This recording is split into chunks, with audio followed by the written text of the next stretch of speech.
starting with the webinar now.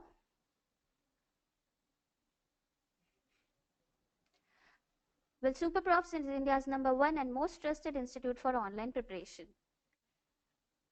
When we started SuperProfs in 2014, we had a pretty clear vision to bring education, that to quality education accessible to masses at affordable prices. With such a clear vision, and our app was being used by more than 6 lakh students, with more than 200 plus professors teaching across from all over India, thereby making SuperProfs India's largest online platform for competitive exam preparation. Now, many a times people often have these questions about why do I have to study online? Well, the primary advantage is that you have any limited reach across, for your physical classroom courses or professors of your area only. You can learn from highly experienced and successful professors from all over India with the help of online platforms like SuperProfs. Also, you get access to many rank holders, their interviews, and across various exams. Like we have had webinars with Shra. In this webinar, we have brought Yash Goyal, who has secured rank 3 all over India for CA final exams.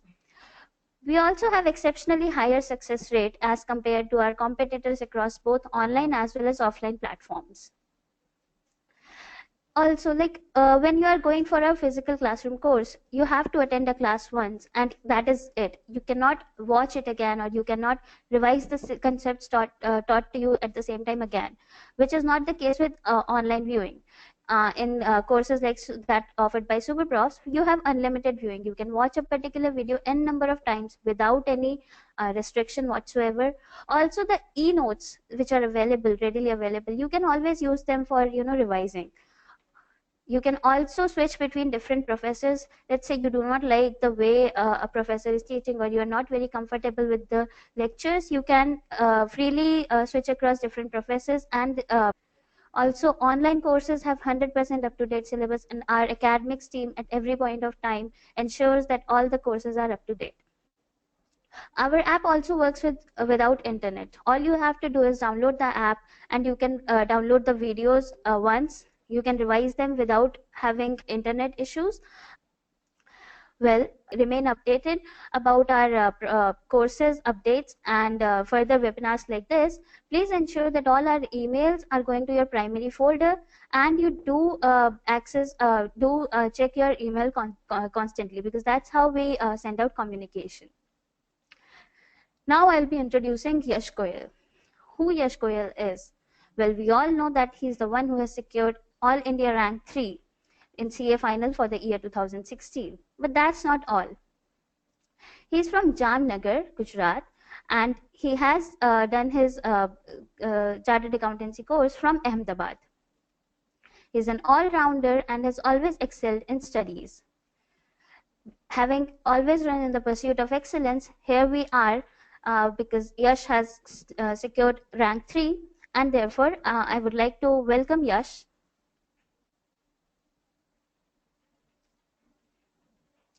Hi Yash, welcome to this webinar. This introduction. Hi Joey, thanks for the glamorous introduction that you have given, and I'm really happy to be on this platform as of now. Thank you, Yash. You deserve all the success, the praise, because of the great achievement that you have achieved. So first of all, congratulations for being successful in the final, that too with the rank of All India Rank 3. Thanks a lot. Yeah. So Yash, tell us about yourself. So Joey, as you already said, I come from Jamnagar, and I have been in Ahmedabad for like 4 years. I have been here studying of all the CA thing, and yeah, I have a small family like anyone else's that has supported me all the way around here. So here I am with you. That's it, I guess. Okay. And so you have done all your CA preparation from Ahmedabad, for which you had to move away from your family from Jamnagar? Yeah, post my 12th, I moved to Ahmedabad. Okay. So So basically, why all did the mm, CPT, IPCC I have done from Ahmedabad itself. all the three levels? Okay. So how Yeah, far, for how many years have you been apart from your family? 4.5 to be precise. Wow, that's a long time. Uh-huh. And Yeah. yeah. So why did you decide to pursue the CA to begin with? Yeah, so it is something that, I all like anyone else. I also have this dream of, moving around in those luxurious cars and having those glass offices where you sit on the 20th floor and work. So I believe that CA was one of that courses which was offering me that, along with I would say, being one of the most economical course that I have known. And also, yeah, the respect that comes with it, that is ancillary. So the CA was the top of the thing that was there. Okay, and I also remember having discussed with you that you had a lot of friends who were CA and you like the kind of life they live, because I know that CA for Yeah. sure gives a promising career and a very nice lifestyle. Yeah, that's true. I had certain family friends who were already being Mm. CA, and so I always looked upon to them, like, what they were doing in life and what they had achieved in their life. So, yeah, that is one of the other reasons why I was into this field. Yes, and I'm pretty sure that our audience can also relate, because those are the to the motivations, right? Because those are the key factors for many people to become a CA, and that requires a lot of hard work to become a CA, right? True that. Yeah. Okay. So how did you prepare? You had joined some classroom course, or did you refer to online resources, or how did you prepare? Yeah, so it had been a mixture of both, like, the offline and the online. But basically, yeah, I, was sticking to the conventional study pattern of, joining an institute at Ahmedabad. So I was going to an institute over here. So all my three levels, I did coaching. And over and above that, there's always this online course, the online material that is available. So I was even having an access to all of them. So whenever, a doubt comes up, or let's say I need an updated material, so I always use those online resources apart from the, the books and everything that I already had with me. So Okay. this was basically, the offline and the online strategy. On a mixture, right? Yeah. Okay. So just I would like to stop you here, because our students are facing problems. Students, I've asked you a question: which level are you preparing for? And I'd prefer all of you answer those so that we can have our tips for both, for all those levels. Just a few more answers.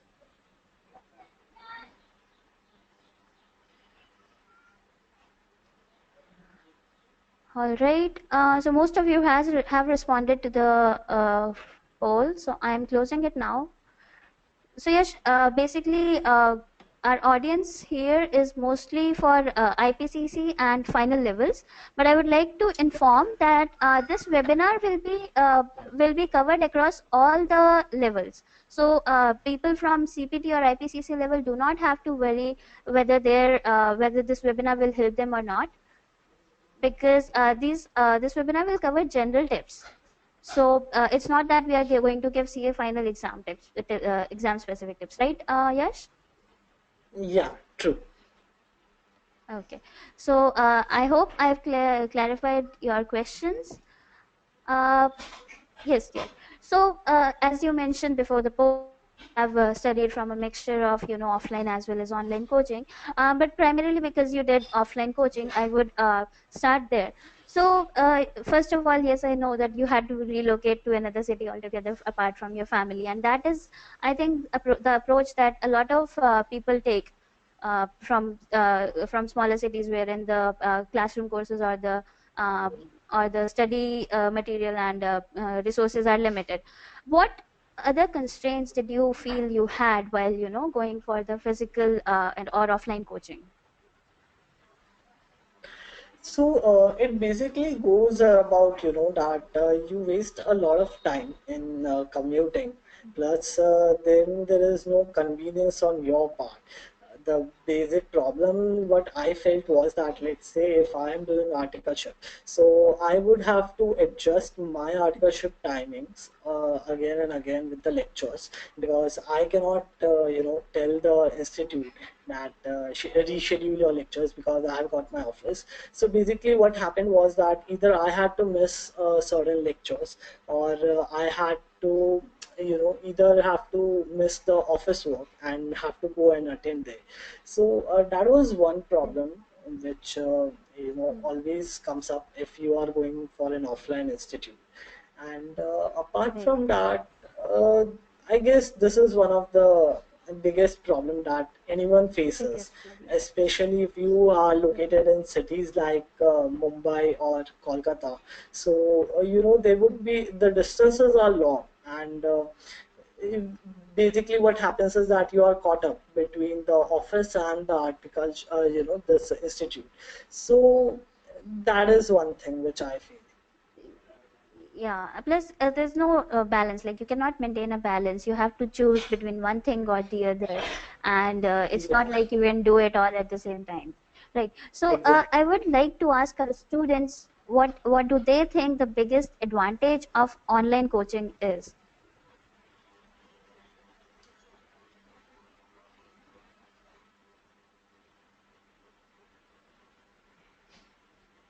You can see the poll. I would request you guys to respond to it.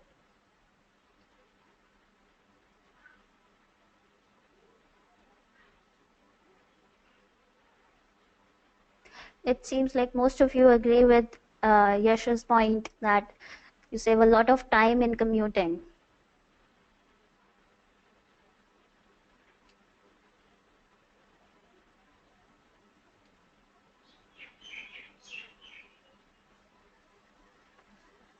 Come on, guys, we have more than 200 attendees here, and not all of you are even responding.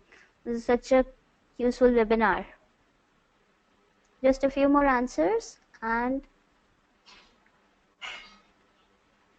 all right, we're done. Mm, yeah. So I would briefly like to discuss this poll point, because this is something which is very important. So more than and yes, you will also find these results very quite interesting, because more than 60%, around 70% of the people feel that the major Yeah, advantage is time saved in commuting. Okay. that is true. And this, yeah, because you in physical classroom courses, especially in bigger cities where you have to first relocate. So first thing is that you save your time and money in relocating. You can live with your family at the comfort of your homes and prepare for these exams. So one is your comfort factor, so you don't need to relocate to another city and spend all that money. Second thing is, even if let's say you are in a major city, in a metropolitan city, to start preparing, you don't have to waste your time in commuting, because whatever method you use for commuting, it will take your time. And online, you whenever you have time, you can prepare. You can just, all you need is an internet connection, and there you go.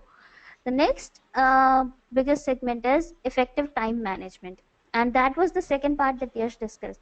That you have to, you cannot maintain a balance when you are studying for in a physical classroom course, because you have to be there.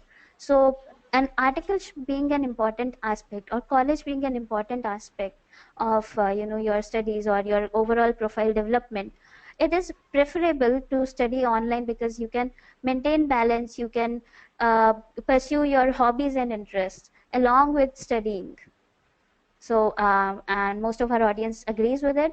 Third thing is ability to choose from multiple professors. That is something that I discussed. And the access to India's best professors.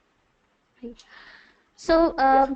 yes, as you said that the constraints were primarily, the commuting and with the physical rules. What about, like, I know I had a cousin brother who was preparing for CA, and he would get so bored, and eventually, at every point of time, he would think of giving up. That, okay, I'm not going to do CA. I will take some other exam, or I'll do some other exam. So, what about the Yeah. boredom or the frustration that comes? So yeah, exactly, Joey. That does come up in CA exams. So what happens is that no matter which level you are appearing for, be it IPCC or final, what happens is that you often get to yourself around 3 or 4 months of rigorous preparation, Hmm. and that is a point of time where you have to study, as long as around 11 to 12 hours a day. And you can imagine putting up so much of time for a continuous period of 3 or 4 months. So what happens is that eventually even I face that. There is a lot of irritation that comes up, the mood swings, and all you just have is a book in your hand for 12 hours a day. And this is the biggest problem that I was having. There's this boredom and Hmm. the irritation. So, what I would specially recommend for people Hmm. that whenever you face such things, I would say that go for things which you like. Uh, do certain things to freshen you up, because this is just one phase of your the study period which comes up. It generally lasts for around 7 to 10 days at a stretch, and I feel that if you are over that phase, so then there is no stopping. And that is one thing which I would Yeah. feel that is one of the biggest Right. constraint a CA student faces. Yes. So yes, I think that holds true for different exams, because you have to ensure that your mind and heart both are in there for your preparation, and for that you have to ensure that you don't get bored or you don't get frustrated. And so one area is to pursue your hobbies or interests simultaneously. Yeah. So, Yash, what was your schedule or typical timetable like for these 4 years when you were preparing? So basically, if I start with my CPT level, so that was a very short level of 2.5 months, and that was a very low profile case, which I would say. It was a general study, which I was only rounding about to 4 subjects, and back then I had only to answer the MCQs. So I would say that there was nothing much when it came to CPT, but yeah, when it came to IPCC and final. So in those two levels, I feel that basically IPCC, it was something the entire day of the coaching. It rounded about to 8 to 9 hours of coaching, and apart from that, Wow. there was the self study at the home, because coaching does not, you have to put in your efforts. So then there was this 2 hours of putting in your self study, and this went on for the entire period of 7 to 8 months of IPCC that we have. And when it comes Okay. to final, so final is altogether a different game, because you have got articleship to do with along Right. with your studies. So articleship consumes a lot of your time, all the 3 years which I say. And apart from that, back here in Ahmedabad, what we have a culture is that we have a morning and evening classes also. So it is something that morning around 7:30 to 10:30 we had to go to lecture. Then we had this office from 11 to 6:30, and then again from 6:30 to 8:30 we had lecture. So Wow. this was our routine schedule for I would Hmm. say around about 2 years in final. Okay. Wow. So, pretty hectic schedule, and you were doing that. Yeah. And what about your articleship? So, how did you decide to pursue it, and when? So articleship basically starts after the IPCC result, and being Hmm. that as the mandatory in the CA final course. So just as you pass out the IPCC, you have to go for your articleship, And Hmm. I had my articleship with a mid plus firm in Ahmedabad. It was GK Choksi, Okay. and I Hmm. would really say it's just a lot of people over here belong to IPCC.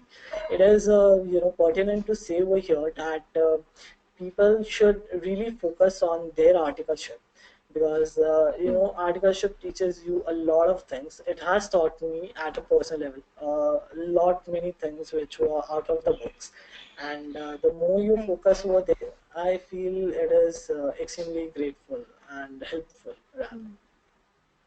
Right. Okay. So a lot of students are asking some questions, and primarily across, that they want to discuss important issues and tips. So, guys, Yeah. please wait. Let us hear from Yash what he has to say about his preparation, how he succeeded, and we have important bullet points and tips across the section wise also. So, wait and let us go through the webinar in the flow. All right. Yeah. So you used to study 12 hours a day. How about, what was your key focus to prepare on? Like when you said key, you had resources, online articles, and physical classroom courses. So did you put more emphasis on the institute material or practice tests or what? So, Joey, that basically goes into the subject wise. Like Hmm. basically, what I believed in was that if it is a practical subject, so you could focus more on the institute material. That helps a lot. And when it comes to the theoretical subjects, so you can always have the help of the reference books, and obviously the online material that is available to you. So basically, it is something I would feel that you have to do it subject wise, and you cannot generalize it totally. Okay. So, but like, what would be like, the key thing? First would be to, understand or read material, study material, and know the theory about each subject, and then would be to practice questions or tests across that. That kind of preparation, stepwise process I'm looking for the students. Okay, so in that case, what you can do is that first you have to choose a proper, what material you are going to focus on. So once you are determined that, let's say I'll choose this particular book. So Hmm. decide on that first thing. And then what you can do is that first of all, you should start with what is given in the theory for a particular chapter. Let's say if even if we are discussing about the practical subject over here, let's say financial management. So what happens is that you should people directly focus on the practical questions. What Hmm. I suggest is that first read the theory which is given, try to understand Okay. what is being at the basic of that practical question, and once you understand what is given in the the what is the theory about it, or what is the base of that practicals. So post that you can start going for the practical questions. And there is this one special thing which I feel about the practical subjects is that, Hmm. let's say there are a few set of questions available to you and there is simultaneous answer also available. So what you can do is that you should first try out the answer on your own without having a look at what the institute has given the answer to. And by Okay. this you will develop what I can say a An logical understanding of reasoning. how much you know. Yeah, Hmm. yeah, and along with Okay. that, you will get to know what is an approach on how to solve a particular sum. So once you are done with that, you can then Hmm. look at the answer, what institute has to say, or Hmm. what your coaching institute has to say about it, and then you can compare both the answers, and you can have an understanding of where you went wrong. Right. So the key is, I think what Yash is saying is that you have to read the theory and then test yourself of your understanding of how far it has, of what you know and how are you presenting your answer, and then look at the ideal solution or ideal answer that whatever your course institute is has provided. Then to cross-reference ki which where are you lacking and what are the key aspects. Identify your weaknesses and then work on those. Yeah. Right? Yeah. Okay. So, Yash, how about other specific tips, or would you like to move to your presentation wherein you gave the bullet points? Would you like to discuss it that way? Yeah, I feel that would be better. Okay. So, I'll be just sharing my screen, which has the.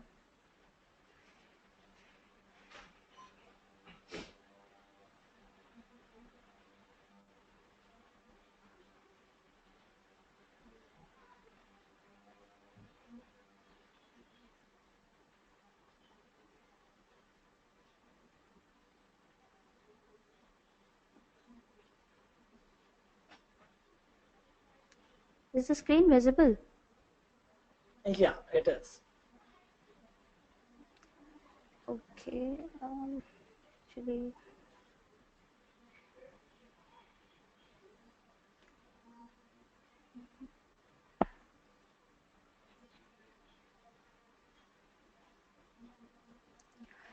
Okay, so my system just stuck for a while. Sorry about that. Yeah, so the first section would be across the practical subjects.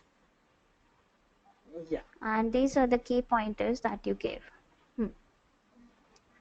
So can you please briefly discuss each of these pointers and tell our audience about these? Sure. So, as the first point goes, it is while practicing write the sums in a rough manner. And simultaneously, there goes the second point: do not solve sums verbally until and unless absolutely important. So, what I'm trying to say over here is that basically, when it comes to practical subjects, a student has got a mentality to solve the sums, orally or verbally by just looking at the solution and developing an understanding in his or her mind that how a sum should be approached for. So now what happens is that a student generally does not write that particular sum in while practicing it. So this is basically because of the time constraints that one is having with regards to completing the course or anything. But what I strongly suggest is that you should definitely write the sums, be it the accounts or the finance costing, or when we talk about the final, so it is FR, SFM, and the AMA subject. What you can do is that you should write the sums. I do not tell you that write the entire sum. Like let's say if you are doing on amalgamation, so you do not need to prepare the balance sheet as such, but what you can do is you can at least do the mechanism in writing. And I personally believe that it shall help you a lot. What happens is that if you solve the sum verbally, you miss out on the silly points or the very minute details which comes up while you are writing a test, or while you are writing the main examination. You possibly default on it, or you make some very silly mistakes in it, and then you curse yourself. But what I would suggest is at least write it in a rough manner, and that should help you. Secondly, there comes read theory and practice for the application. So as we discussed before, that one should focus on the theory part in any practical subject, and it should not be ignored. I believe that when it comes to the IPCC or the final level, so basically they have a special section for this. What I can say, the theory questions also, that comprises of around 16 marks in their 100 marks. So I Hmm. believe that theory is a very important part to be focused on, even if it is the practical subject. Secondly, the Hmm. last point over there, that reference books generally not required. So I was asked a lot of many questions when the calls came up to me, that should we go for a reference book, particularly in a practical subject. So what I believe is that if you have got a coaching material with you, and you have this institute material, study material, and the practice manual, so in a combination of these three material, I believe that you do not require reference books. If you go about practicing these three things, I believe you are bang on. You generally don't need to step out of it. I'd say Right. that this is enough for the practical subjects. Okay, and I'm sure the students find it really helpful. Moving on to the next section, which is audit.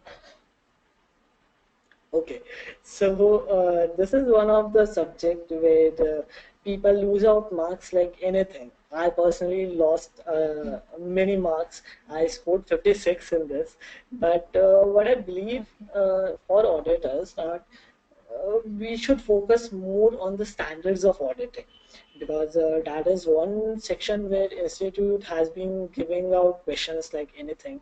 So focus a lot on standards of auditing, and especially when it comes to the final level, the standards and the professional ethics, these are the two main things which I would suggest is very important, that concentrates most of the marks.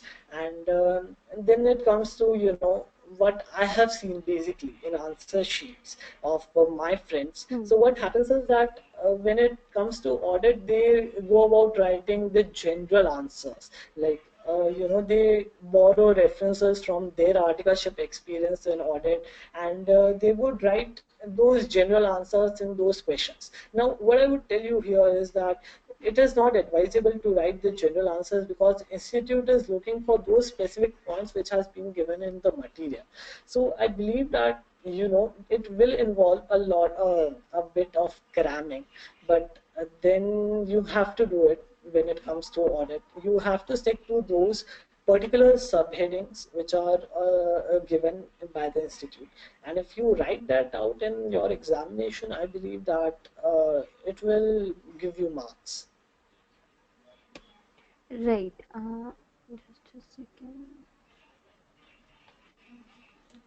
Yes, and the next part is about ISCA, the IT subject. Yeah, Okay. Mm. Moving on. This we get a lot of queries about taxation and direct and indirect taxes, and a lot of students are really scared of these sections. So, uh, please let us know, enlighten us about your key tips. yeah.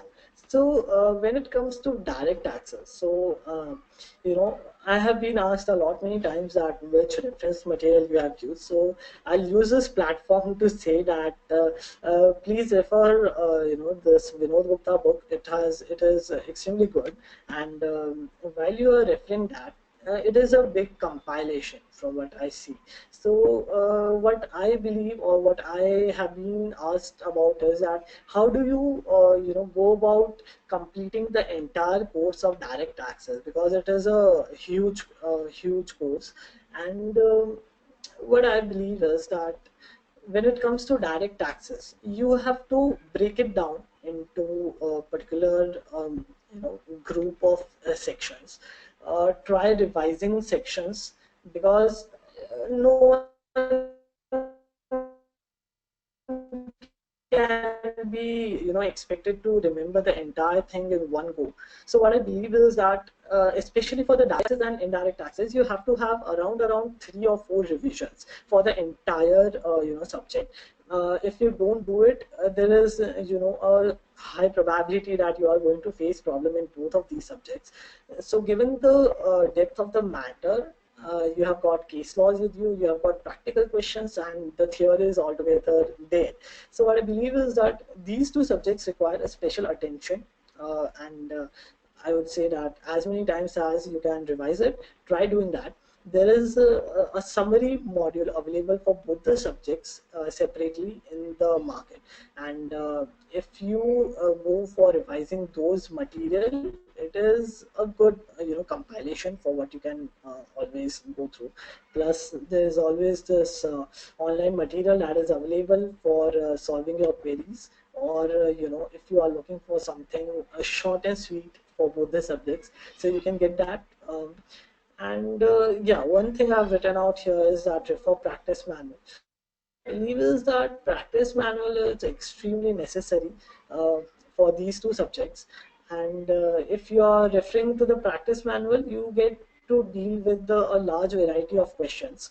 Plus the level is very high for both these subjects. So I would say that go about referring the practice manual, especially in this case. Study material is not required if you are taking up good reference book. Coming on the indirect taxes. So what happens in indirect taxes is that there are basically three segments coming up: excise, or the custom, and the service tax. So it is a huge compilation from what I see, and I believe that if you are focusing on the practical questions from each of them segment, like there is excise, so you go about revising the valuation. So there is valuation, there are the practical questions that are coming up from excise, or service tax, which is entirely practical based. So what you can do is that in indirect taxes, try picking out the practical questions from each segment. And yeah, secondly, there is this common topics from what I refer is like the settlement commission or the penalties. So these sections are so that it is common for all the three segments. Now in that case, I would strongly suggest that do not try to remember the sections over there, because that adds to confusion. For the rest of the things, you can try remembering the sections. That is again one query that I've been asked, that in DT and IDT, are we supposed to remember the sections? So I would say that if possible, try to. But if you're not able to remember, then it is not a very big deal. I say that you should focus on the material, then the matter, rather than going about cramming the section number, or even the case law name. So that is not required. I would say that have a clear understanding about the matter instead.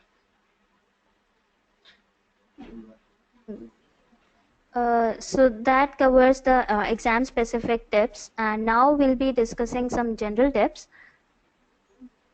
which are always applicable to any exam. Like you should start studying early, as in you should have enough time to prepare for your course exams. You should maximize practice testing, and this is one of the key pointers that Yash you gave, that you have to write tests for each subject, especially at least three Yeah. per subject. Yeah, so would you like to throw some more light on this? Sure. So what happens is that people do not generally go about writing tests before the main exams, and then they directly go on for the main examination and they expect to clear. But then that is something I say is not a correct approach. What I believe is that you should at least write some tests, preferably if you write three per subject, that is the best which you can do. And so if you are writing test for each subject, you get to know how to answer a particular question, be it practical or be it theory. You get a better insight. And plus you identify your silly mistakes, where you are making mistakes, where you are going wrong. So I would strongly go pitch in that you should write tests. And it is not necessary that you should go only for writing the institute mock test. There are various forums where you have the opportunity to write mock tests. So I would say that go for it.